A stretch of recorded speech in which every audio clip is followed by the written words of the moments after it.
La violencia en el fútbol argentino ha estado presente prácticamente desde sus comienzos. Desde el primer asesinato ocurrido en 1924 hasta enero de 2012 se ha registrado una cifra estimativa de 260 víctimas fatales y una altísima cantidad de heridos. Todos estos hechos violentos están directamente relacionados al fenómeno de las barras bravas y al negocio que se esconde tras ellas. Hasta el año 2000, solo 16 casos fueron cerrados en los juzgados, habiéndose procesado solamente a 33 personas, dejando al resto de los responsables totalmente impunes. El primer asesinato relacionado con el fútbol argentino se produjo en Montevideo, Uruguay, en el año 1924. El 2 de noviembre de ese año, tras disputarse el último partido del campeonato sudamericano que coronó a Uruguay, se produjeron incidentes frente al hotel donde se alojaba el seleccionado argentino, interviniendo en la pelea hinchas uruguayos e hinchas y jugadores argentinos. Durante los incidentes, el argentino José Lázaro Rodríguez disparó contra el uruguayo Pedro Denby, quien fallecería el día después. Rodríguez logró escapar y regresar a la Argentina gracias a la ayuda de jugadores argentinos en un buque que partió una hora antes de lo programado y no fue interceptado por las autoridades. La policía uruguaya logró identificarlo gracias a una fotografía publicada el 4 de noviembre en el diario argentino Crítica, en donde se lo veía cenando con jugadores argentinos. Fue detenido el 24 de ese mes, pero nunca fue deportado. El año 1924 fue el punto de partida para la carrera de muertes que crece de forma exponencial en los últimos años.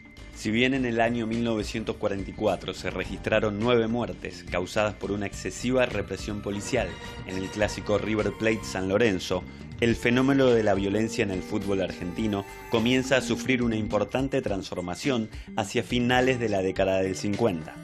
Este punto lo genera la muerte del hincha de River Alberto Mario Linker, causada por una granada de gases arrojada por un oficial de la Guardia de Infantería. Lo interesante y necesario aquí para pensar la violencia en el fútbol es que desde que hay fútbol hay violencia.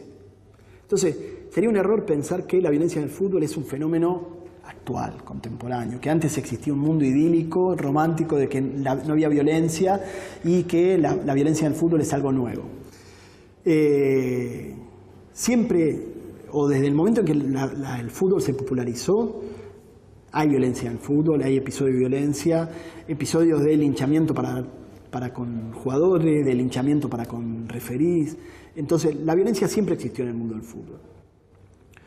El caso de Pedro Denby es un caso particular porque es el primer muerto del mundo del fútbol, pero eso no significa que antes no haya habido graves episodios de violencia. De hecho, todos recordamos la creación del alambrado olímpico como una forma de prevenir las invasiones al campo de juego y de esa forma impedir ciertos fenómenos de violencia. Este caso en particular llamaba la atención porque había involucrados hasta algunos jugadores de la selección argentina, como que los jugadores habían ocultado, habían cuidado al actor al asesino y lo habían logrado pasarlo a la Argentina. Pero a mí me parece que aquí lo importante es pensar que lo que se modificó también es, respecto a la violencia en el fútbol, es un marco de legitimidad y naturalidad. Cuando muere este hincha en Uruguay, este hincha uruguayo, luego de un partido de Argentina-Uruguay, de las selecciones de Argentina-Uruguay, la Asociación de Fútbol Argentina, los medios de prensa, se muestran sumamente acongojados por el hecho de violencia. Se muestran, la Asociación de Fútbol Argentina presenta un documento deplorando las actividades de los espectadores rioplatenses, que vuelva a la cordialidad. Entonces era un episodio que llamaba la atención. Hoy día, por el contrario, cuando acontece un hecho de violencia, la Asociación de Fútbol Argentina no emite ningún comunicado, los medios de comunicación lo incluyen dentro de una lógica de serie, de caso, y entonces hay una naturalización de la violencia en el fútbol como que es parte ya de algo cotidiano. Antes existía, pero ahora ya creemos que ella es una parte más del fútbol argentino. Y eso sí hay un cambio interesante.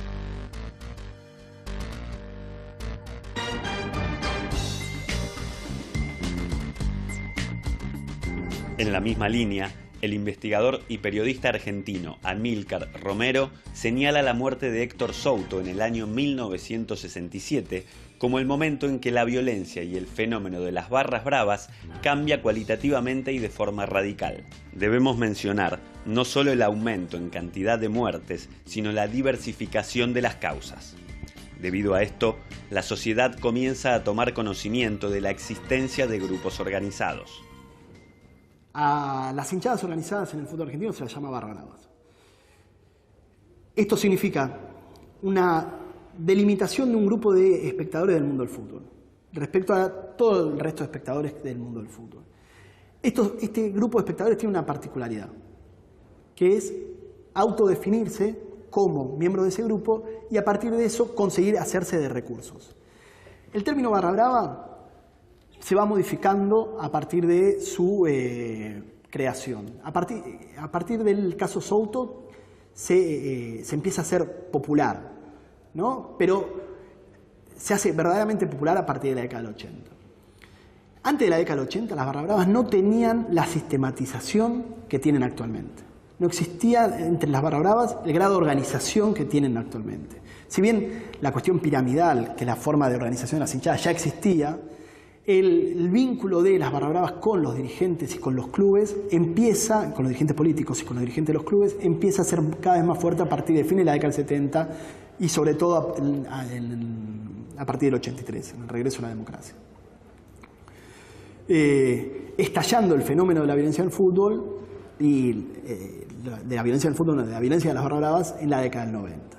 Es necesario pensar que cuando hablamos de violencia en el fútbol en la Argentina, hablamos de un fenómeno muy, pero muy complejo, por varias cosas. Primero, comúnmente cuando hablamos de violencia en el fútbol, reducimos el problema a las barra bravas y cometemos un error, ¿no? Entendiendo que en el mundo del fútbol hay un montón de otros actores violentos que, más allá de las barra bravas, la barra brava es uno de los tantos actores violentos del mundo del fútbol. A diferencia de los otros actores del mundo del fútbol, es el único que se autodefine como violento. Entonces señala así una distinción respecto a, por ejemplo, dirigentes, otros espectadores del mundo del fútbol, jugadores, técnicos, periodistas, que también tienen prácticas violentas, que tenemos prácticas violentas. Todos los que somos parte del mundo del fútbol tenemos actitudes violentas en el mundo del fútbol. Entonces,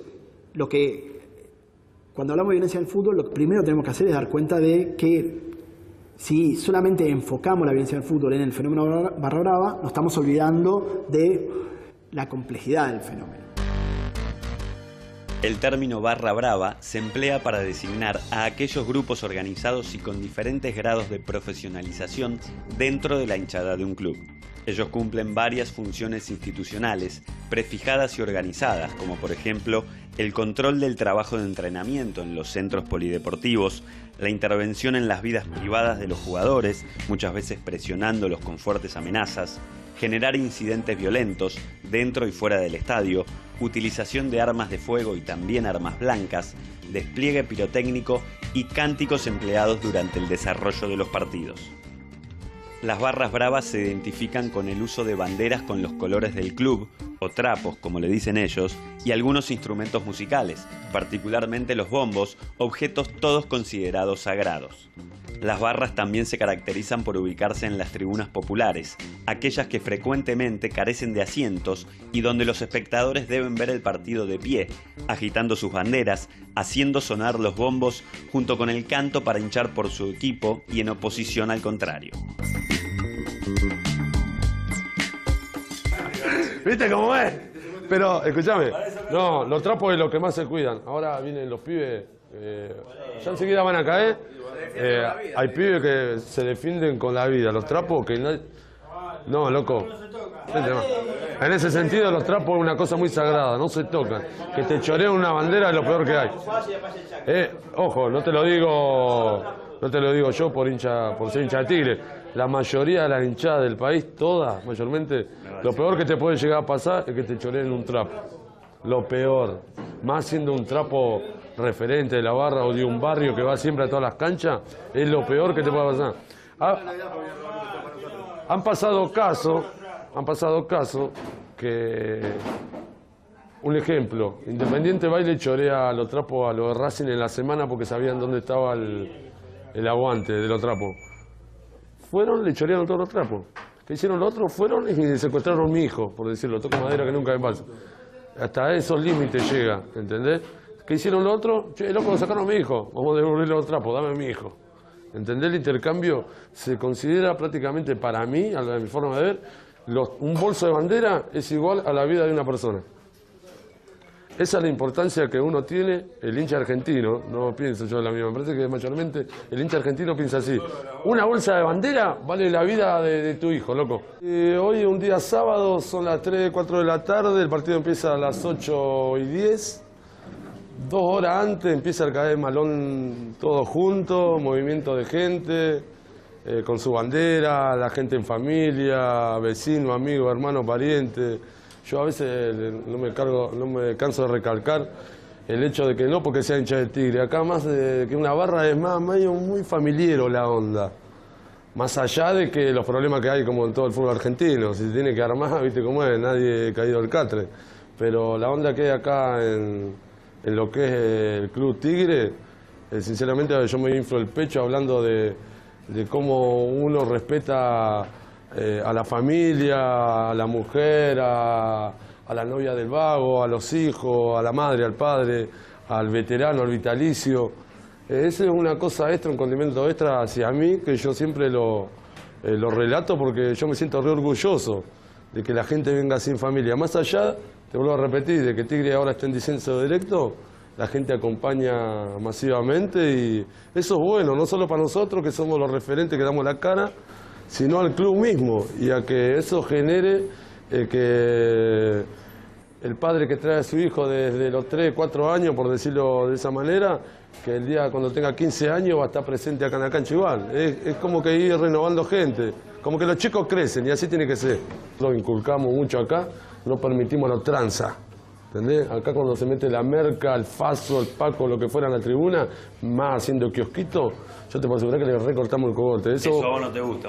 A nosotros, a mí, a Dios gracias en común, lo inculcamos con mi compadre, con el Tronco, que hace tiempo que estamos, el Gustavo también, que hace tiempo la entiende de esa manera.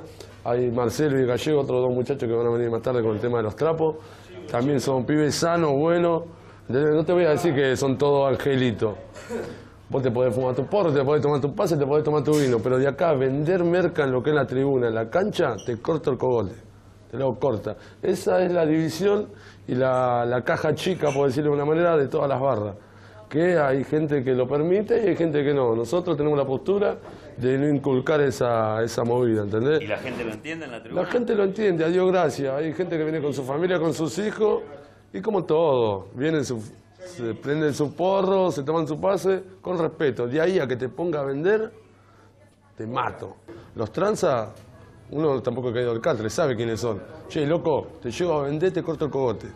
Y lo entienden, ¿entendés? No va a querer que le peguen gratis. Es así, corta la bocha. El mundo chico, el que dice que no lo conoce, es mentira. Mentira, te lo digo yo así, es mentira. Todos nos conocemos, mal que anda en el palo, tema cancha, hay gente de todos los rubros. La cuestión es cómo lo manejás, cómo lo sabes llevar. Si vos al chabón le hablas con respeto, le decís, che, loco, no hagas esto en mi casa porque te caigo mal. Hincha es una persona que quiere a su club, que aporta, o sea, hincha generalmente es socio, ¿no? El que aporta su cuota, o el que no es socio pero quiere y jamás se le va a ocurrir romper algo que tiene que ver con el club, jamás se le va a ocurrir robar, ¿sí? Algo, ni jamás va a cobrar por alentar. El barra brava cobra por alentar, porque va a decir, vos me tenés que comprar el cotillón de las banderas, le va a decir a los directivos, nosotros somos los que ponemos la fiesta. ¿Qué fiesta? Yo te tengo que pagar a vos porque saltés ahí. O sea, estas son las diferencias. Eso es lo primero y cómo surge el grupo organizado de los barras. Y después son delincuentes porque te roban, se llevan la utilería, saben que el club tiene mucho problema y tenés que darle un juego de camisetas. ¿Por qué? Ah, por eso es así, vos no entendés nada, me decían cuando yo estaba. Entonces, yo difiero de esto, para mí el barra brava es un delincuente y no quiere al club. O sea, lo único que hace es su gestión personal y el hincha es la pasión que pone en eso que transmite, bueno, el fútbol. Respecto a la relación entre barra bravas y drogas, debemos decir que para ser miembro de una hinchada uno debe tener aguante. debe pelearse. Pero no tiene por qué ser no tiene por qué ser consumir droga, ni consumir alcohol, ni tiene que tener, por ejemplo, una corporalidad desmesurada, ¿no? No tiene por qué ser grande corporalmente. Uno tiene que mostrar aguante.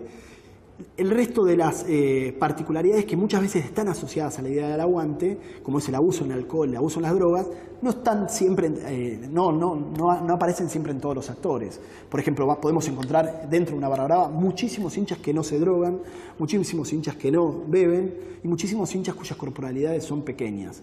Pero sin embargo, dentro de la lógica de las hinchadas, la corporalidad pequeña, la corporalidad grande, el abuso de alcohol y el abuso de drogas sigue funcionando como una bandera que les permite mostrar el aguante. Yo creo que hay algo que es fundamental. Los barra bravas tienen, además de los delitos vinculados al fútbol, la gran mayoría tiene, agarrar los prontuarios, todos tienen delitos vinculados a la propiedad, a salidera de bancos. Yo no me meto con lo que hacen el resto de sus días a la semana. Yo me meto con lo que es violencia en el fútbol. Y muchas veces a mí me han llegado cuestiones de barras que tenían que ver con delito común, acercada por alguna policía o alguien que quería perjudicarlos en algo, y yo no me meto con eso, porque mi ámbito es la violencia en el fútbol. Y los barras se juntan mucho tiempo antes de comenzar el partido. No sé, por ejemplo, la barra de Boca se junta en lo que se llama la Bombonerita, que es la adyacencia al estadio de básquet. La barra de River, que en su época solía salir de una plaza denominada Plaza del Desierto en Palermo, ya no lo hacen más, desde hace mucho tiempo, salen a veces desde Saavedra o se juntan en una plaza en la calle San Valiente, cerca del estadio, y de ahí van a copar sectores del club. Digo, la barra brava de Boca copa todo lo que es el estacionamiento, ahí hacen toda su movida para después ingresar al estadio. La barra brava de River, por ejemplo, copa toda la zona de los quinchos, y ahí llevan las banderas que no las guardan en el club, y está en investigación judicial, por ejemplo, cómo ingresan las armas. Hay una denuncia en la justicia, se está investigando en este momento, de que la barra de Boca le pagaba a un policía, a un alto funcionario policial, para que les tenga un bolso con armas, para que ellos pasen el cacho y después se lo tiraran por otro lugar. Y en la barra brava de River muchas veces se comprobó que en algunos sitios determinados de lo que se llama el bajo tribuna, de la tribuna popular, se guardaban armas blancas. Bueno, en principio el barra brava antes se sostenía, alguien dijo que la diferencia entre un hooligan, que son el ejemplo mundial del barra brava, y el barra brava nuestro, era que el hooligan era un marginado social y el nuestro era un barra brava part-time, ¿no? Yo creo que los barra bravas nuestros se han transformado, han ido mutando y ahora viven del fútbol, y a veces estos barras bravas no solamente tienen una participación en lo que es el domingo en la cancha, sino que también a veces sirven para mandarlos a romper una manifestación, como fue el caso de ese hincha de Defensa y Justicia, Cristian Favale, que está acusado de haber matado a Mariano Ferreira, un militante del Partido Obrero, ¿no? A veces están no solamente para ir a la cancha y aporrear a los rivales, sino que también para meterse en cuestiones políticas, ¿no? Ya no son part-time, sino que viven del fútbol. Eso también creo que tuvo una evolución, y yo creo que en los últimos años una evolución negativa. ¿Por qué?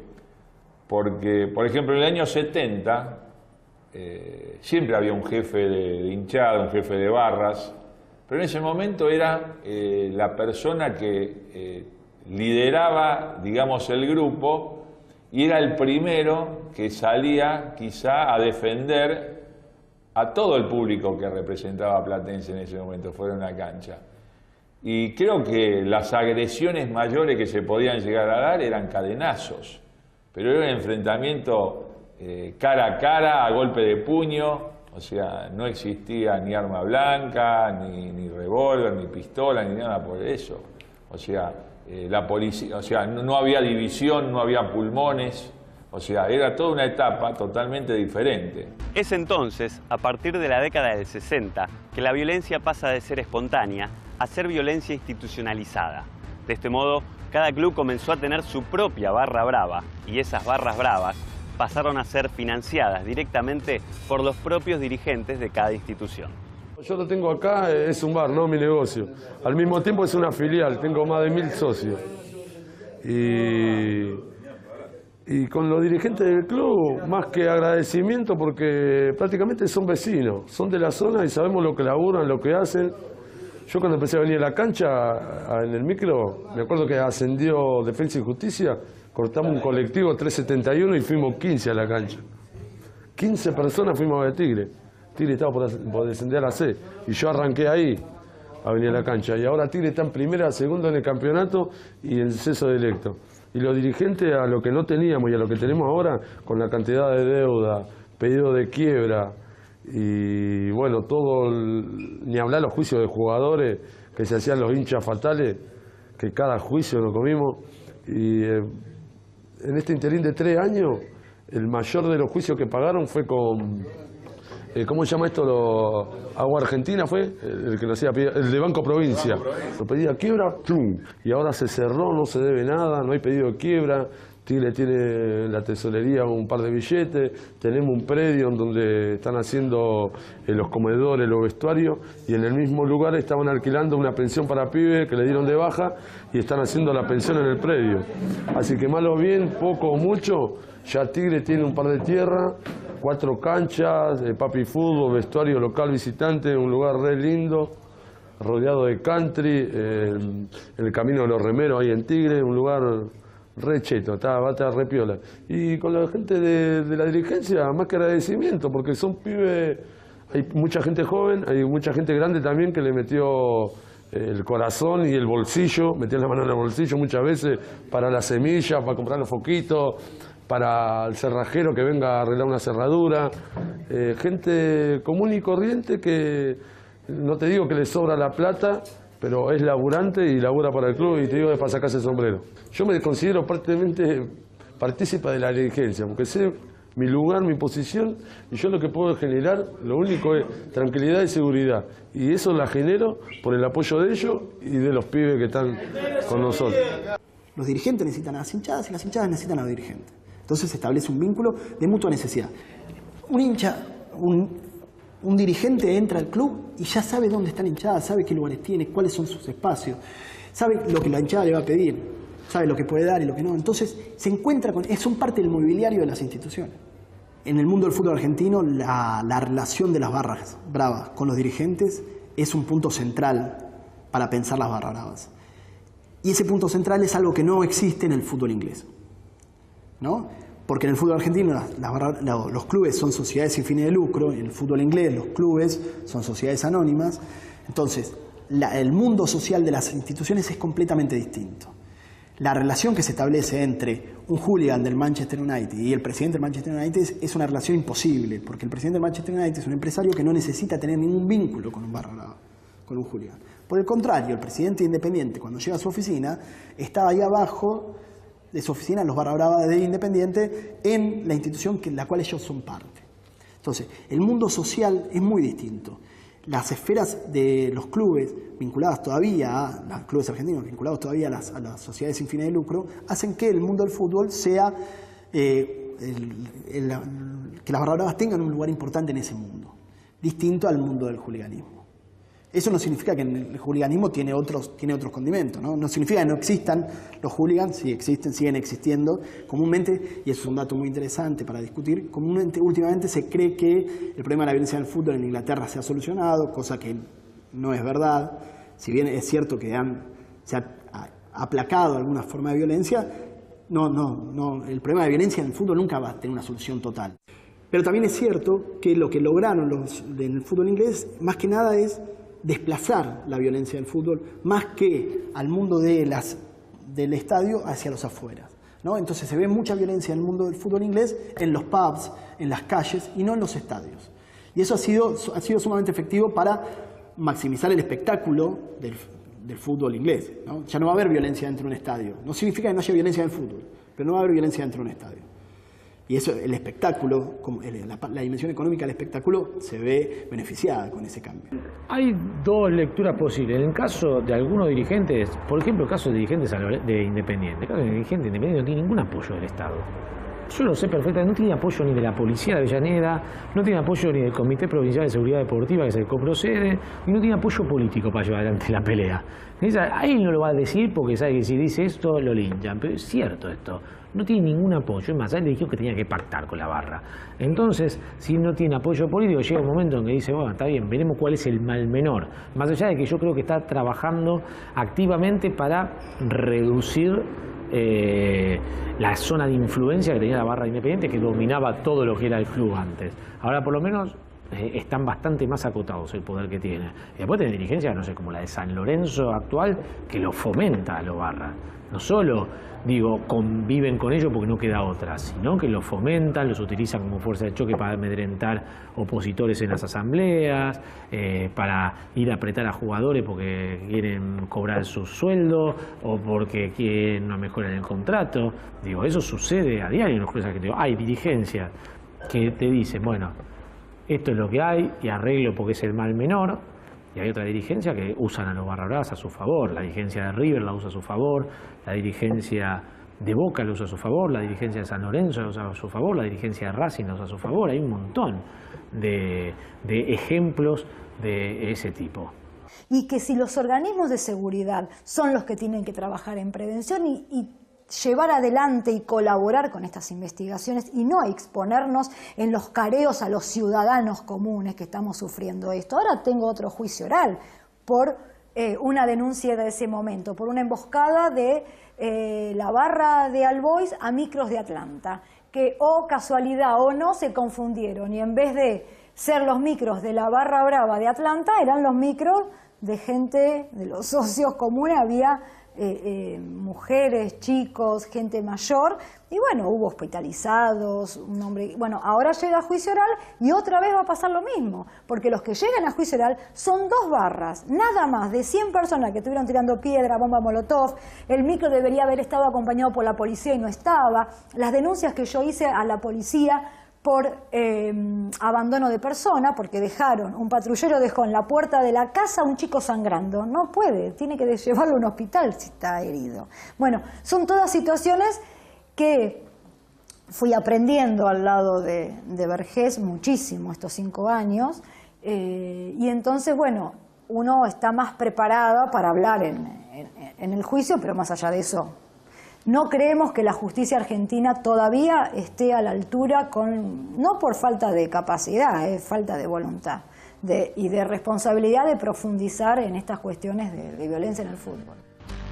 A estos grupos les eran entregadas entradas y se les pagaba el viaje a los estadios, sumándose luego otras formas de financiación.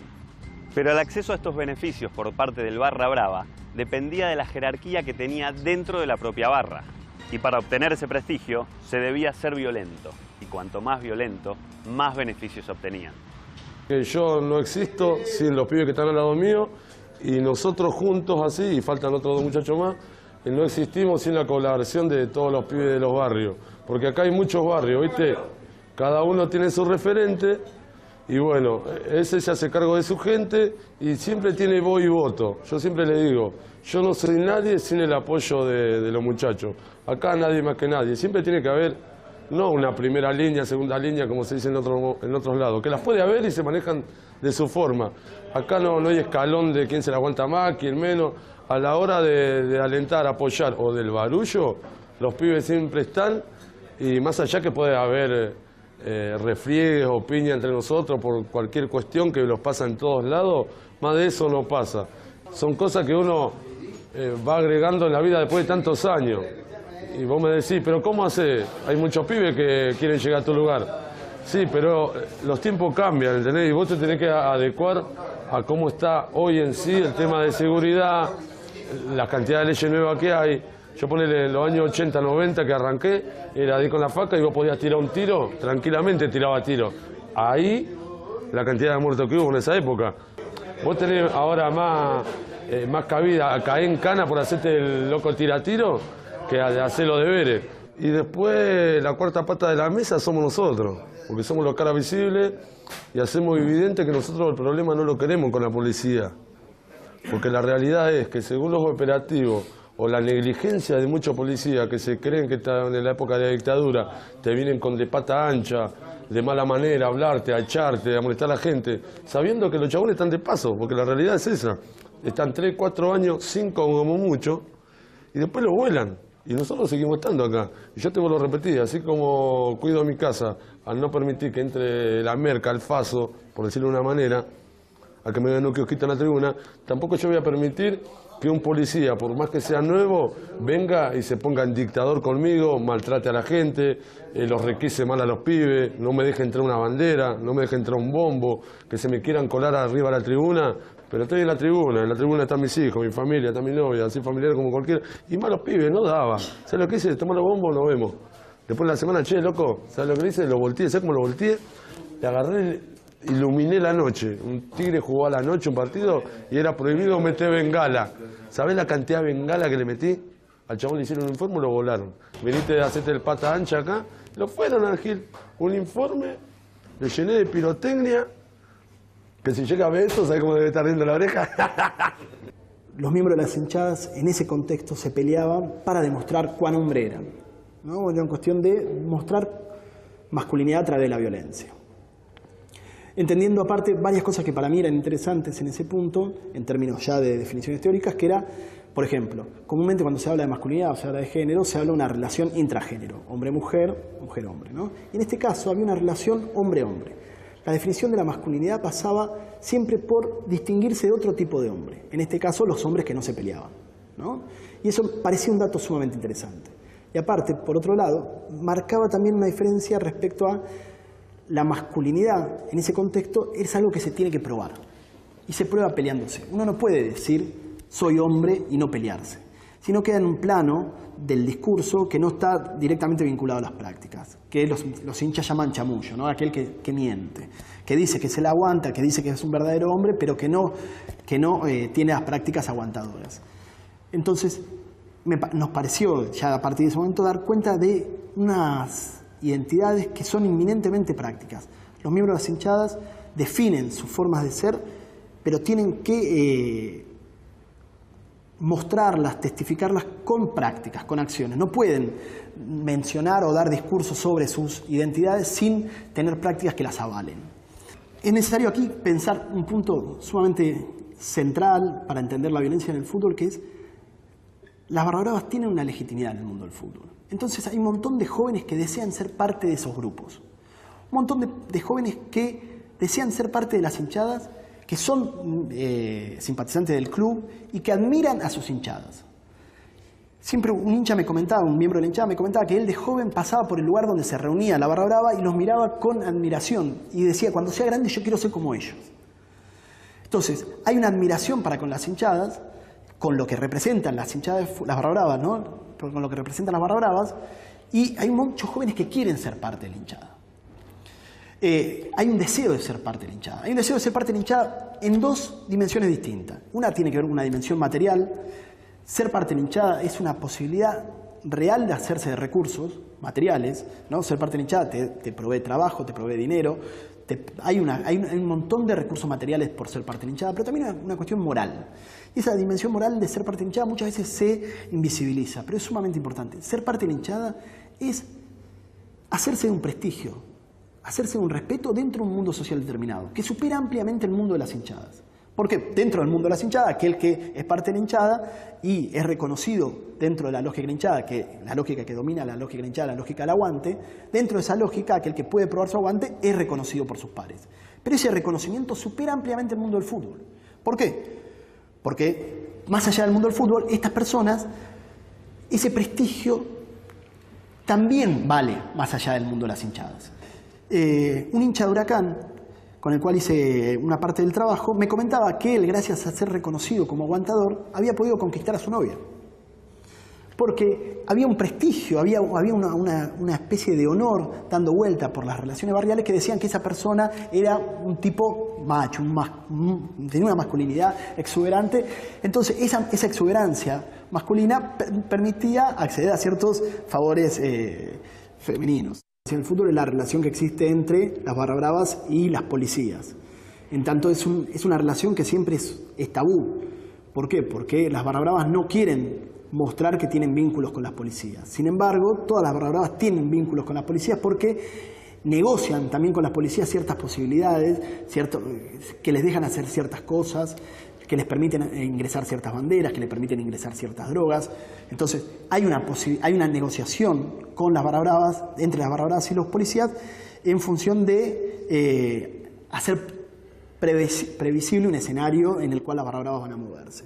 Y de hecho, es muy común, por ejemplo, que las barra bravas tengan vínculos bastante activos con las policías de sus barrios en función de que conocen el territorio y están bastante territorializadas. Las barra bravas del fútbol argentino, que tienen un espacio determinado, que les pertenece, que ellos consideren que les pertenece, establecen vínculos con la policía porque ese espacio les pertenece. De hecho, son de alguna forma garantes de la seguridad informales en esos espacios. La relación entre violencia y pobreza que se da, comúnmente se piensa que existe una relación directa entre violencia y pobreza, que todos los violentos son pobres, o que todos los pobres son violentos en el mundo del fútbol. Y un estudio más sistemático del mundo de las hinchadas, sin duda puede afirmar que es un grupo social sumamente heterogéneo, donde existen una mayoría de sectores populares, pero no son todos los sectores populares. Dentro de una barra brava conviven clases medias y clases medias hasta altas con los sectores populares. Entonces, hacer una asociación directa entre barra bravas, entre violencia en el fútbol y pobreza es un error grave, que más que grave es un error que tiene una dimensión política clara de culpar a los sectores populares de la violencia. En el caso de la relación de los políticos con los barra bravas, me parece que es algo que se está modificando, ¿no? Se está modificando por varias razones, pero antes, hace 20, 30 años, la relación de los dirigentes políticos con las barra bravas pasaba más que nada porque los barra bravas tenían una cierta cantidad de saberes vinculados a la lógica del aguante que eran vendibles en el mundo político. Los barra bravas, como sabían pelearse y tenían ciertos conocimientos corporales de la ley del aguante, podían servir para controlar la seguridad en actos políticos, controlar la seguridad en pintadas, que eso antes era sumamente relevante, la seguridad de los mismos dirigentes políticos. Entonces, vendían, entre comillas, vendían sus saberes vinculados al aguante y lo intercambiaban por ciertos favores en el mundo de la política. En los últimos años eso se fue modificando. Se fue modificando por muchas razones, pero esos saberes que tienen las hinchadas ya no tienen tanto valor en el mundo de la política. Cada vez tienen menos valor en el mundo de la política, sobre todo en sobre todo en la capital federal, en los clubes más tradicionales. Tal vez la hinchada de Chacarita en San Martín sigue teniendo una importancia dentro de ese espacio y dentro del mundo de la política, pero no tienen la importancia que tenían antes. También es cierto que ser parte de una hinchada, como te decía, es ser reconocido dentro del mundo barrial. Y eso entonces a los políticos les permite ingresar a ese mundo barrial a través de la mano de un barra brava. No, la policía está involucrada en todo esto porque la policía es socio de los barra bravas. Y esto, vos lo decís y qué pruebas tenés. Bueno, me remito a la justicia. Hoy por hoy hay dos causas en la justicia, donde hay implicados dos altísimos oficiales por cobrar dinero de la barra brava de Boca para hacer la vista gorda en un montón de delitos. Uno de ellos era el comisario de la 24, la seccional 24, es la seccional que tiene jurisdicción sobre la cancha de Boca. Bueno, el comisario va a ir a juicio oral por darle protección a la barra brava de Boca, sin poder ver que el comisario de la 24 tenía por abogado al mismo abogado que tenía Rafael Diceo. Digo, ni siquiera lo ocultaban esto. Parece insólito, pero que el jefe de una barra brava tenga por abogado al abogado del comisario que supuestamente tiene que perseguir que no haya delitos de ese barra brava, bueno, eso es Argentina. Digo, parece raro, pero eso es Argentina, así funciona Argentina. El comisario de la 44, el de Vélez, lo tuvieron que sacar, porque le descubrieron connivencia con la barra brava de Vélez.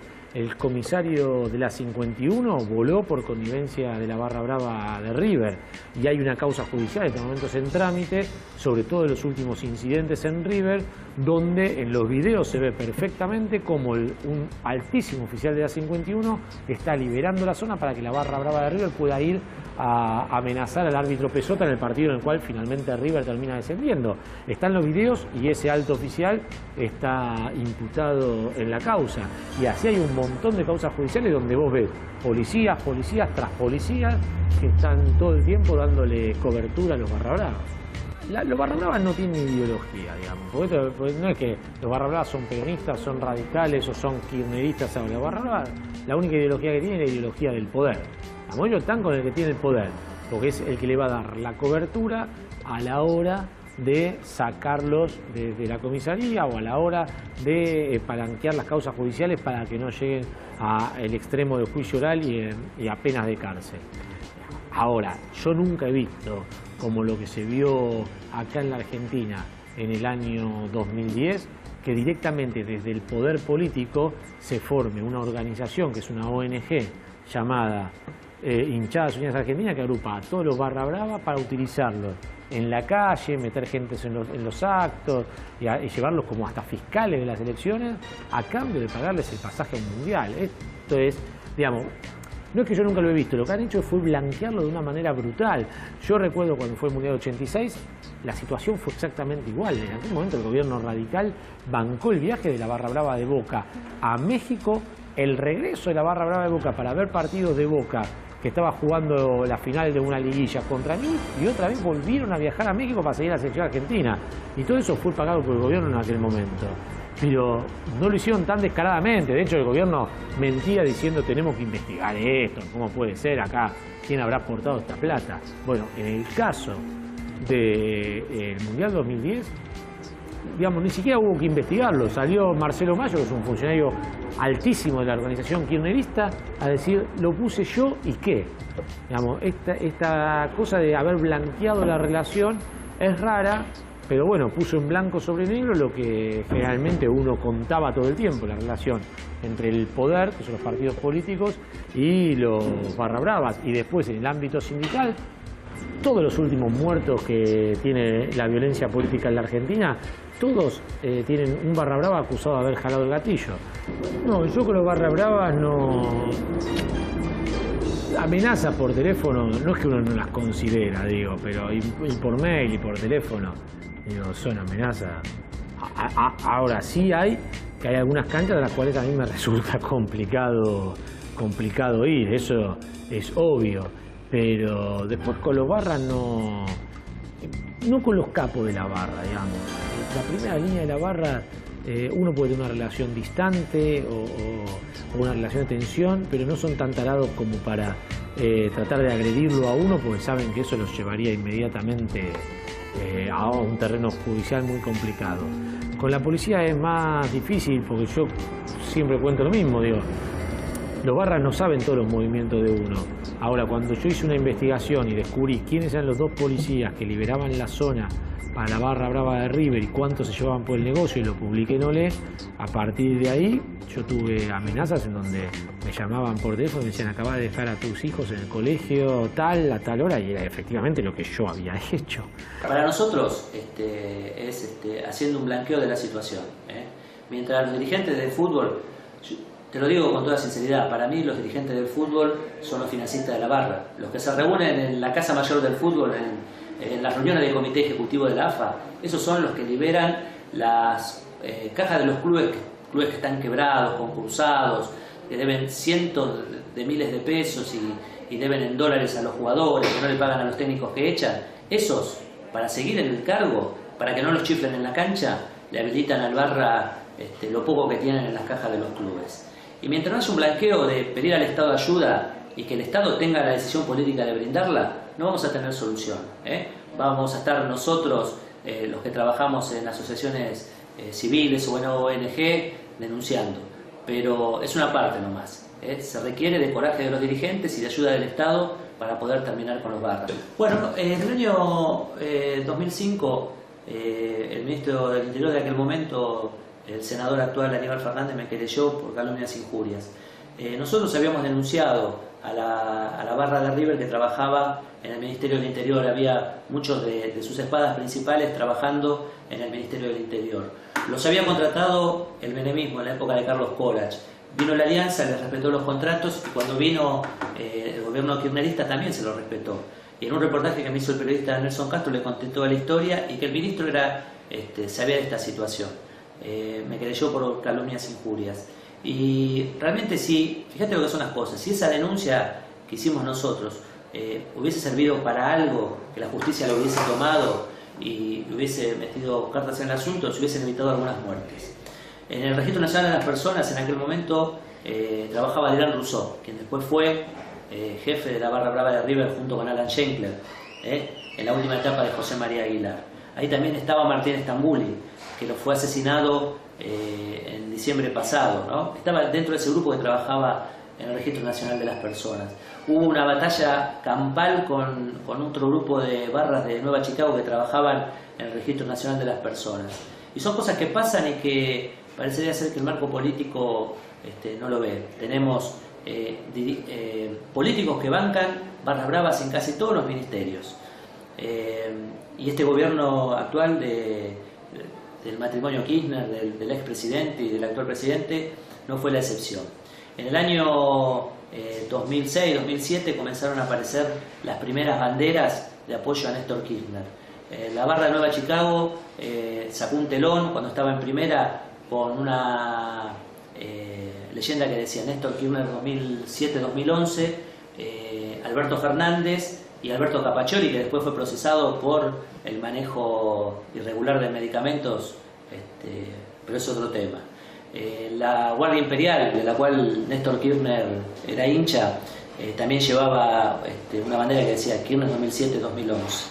Luego continuó con un hecho inédito e inusual y que creo que no se va a repetir, que es la barra de Boca y la barra de River en un clásico llevando una bandera anticlarín gestionada por el sector político llamado La Cámpora, que lidera el hijo de la presidenta y expresidente Máximo Kirchner, con una operación en la cual lograron que la barra de Boca y la barra de River llevaran banderas anticlarín. Sí, yo fui comisión directiva, fui vocal y encargada de prensa del Club Atlanta entre el 2002 y el 2005. Ahí es donde yo tomo conciencia verdaderamente de lo que sucede dentro de un club de fútbol, porque es diferente ser hincha, ser socio, a ser directivo, donde uno tiene la exigencia de cumplir un estatuto y de hacerlo cumplir, y dice uno, y ver qué es lo que pasa. Al ser encargada de prensa yo entraba en los entrenamientos todos los días por los lesionados, buscar las formaciones y todo lo que se acostumbra de rutina, y me encontraba que estaba siempre gente de la barra brava, a veces sentados en las tribunas, otras veces dentro del mismo campo de juego. Muchas veces tuve que pedirles permiso a ellos para pasar por el túnel o por el vestuario para llegar al entrenamiento real. Mismo en días de partidos, es como que hay un peaje, por decirlo de alguna manera. Me daba cuenta con el tema de las mascotas, que si alguien aportaba a la birra de la barra, ellos le daban el nene a los jugadores para que saquen. Bueno, cuento todo esto porque cuando yo llego a hacer la primera denuncia, una denuncia penal contra un barra del club que entró con un martillo y destrozó la administración. Atlanta estaba en ese momento en la tercera categoría. La cuestión económica es muy fuerte en los clubes de fútbol porque es terrible los problemas económicos que hay. Y yo estaba mirando que este tipo con un martillo, más allá de las cuestiones materiales, yo me asusté muchísimo. Entró, yo pensé que iba a sacar un revólver y saca una masa y le pega al televisor, le pega a las dos computadoras, corre a los dos empleados que hay, destroza todo lo que encontró, y cuando se fue, las puertas tienen vidrio y los dos ventanales esos que hay, hizo pum pum, cayeron. Los vidrios, me asusté muchísimo y ahí dije no, basta, hasta acá llegué, y ahí me fui, porque ese no fue el primer hecho que sucedió en el club, eso fue febrero del 2004, y ahí dije no, me voy a hacer la denuncia, me voy a la 29, que era la seccional del que correspondía al club, a hacer esta denuncia. Lo primero que hice, llamé a un compañero de comisión directiva, al tesorero, y digo, mira, vino este personaje, hizo porque son personas que los conocemos del barrio de muchos años, o sea, eso es lo que nos da bronca. Decir que quieren al club, eso no es querer al club. Le digo, yo voy a denunciar. Y el tesorero me dice, yo no te puedo acompañar porque conocen mi coche. Ah, bueno, o sea, ahí me dejó en claro que no se iban a meter y que yo en eso quedaba sola.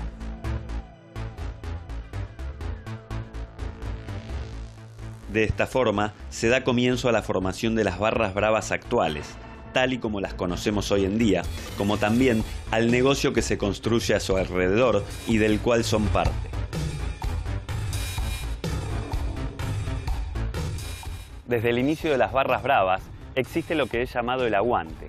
Este establece quién defiende mejor los símbolos del cuadro de la institución, más allá de la victoria o la derrota. En términos prácticos, el aguante se demostraba con la defensa de los colores y un espacio mediante la pelea cuerpo a cuerpo. El barra brava hoy, porque también ha mutado bastante a lo largo de estos años. Hoy en realidad es un mercader del aliento, un tipo que cobra para trabajar de barra brava en un club, que vive del club y vive de un montón de negocios paralelos que los consigue a partir del poder que tiene en el club. Porque hay un ida y vuelta muy interesante entre ser barra brava y ser fuerza de choque de políticos o de sindicatos. Y eso te lo da en los últimos años ser el jefe de una barra brava. Porque vos hoy, al ser jefe de una barra brava, como la barra mueve mucho dinero, tenés un dominio territorial en el barrio en el que te mueves muy fuerte. En realidad los punteros políticos o los punteros sindicales los buscan a los barras por eso, por el modelo que ellos replican de puntero político en sus propios barrios. Pero en esos barrios ellos consiguieron replicar ese modelo gracias a la plata que consiguen en el fútbol. Ellos consiguen comprar favores en el barrio gracias a la plata que ellos consiguen en el fútbol. Entonces tienen mucha gente que los sigue, pero que no los sigue por el fútbol, los sigue por la plata que ellos le dan a esa gente. Y esa plata es la que sale del fútbol y que después se empieza a retroalimentar con los otros negocios adicionales que consiguen las semanas. Alrededor del año 97 y 98. Ahí comienzan a darse las grandes cifras, los grandes valores que se comienzan a mover en el fútbol argentino son a partir de ese año. A partir de ese momento vos vas viendo en la barra que el botín es muy grande. Yo recuerdo haber hablado una vez con Rafael Diceo que él me decía, nosotros nos llevamos más de lo que se llevaba el abuelo. En realidad el porcentaje es lo mismo. La diferencia es cuál era el volumen de negocio que había en la época del abuelo y cuál era el volumen de negocio que hay ahora. Quizás nosotros tenemos el mismo porcentaje del negocio, es un porcentaje chico. Lo que pasa es que una cosa es tener un porcentaje chico de un negocio de 1 millón de pesos y otra cosa es tener un porcentaje chico de un negocio que pasa a ser de 10 millones.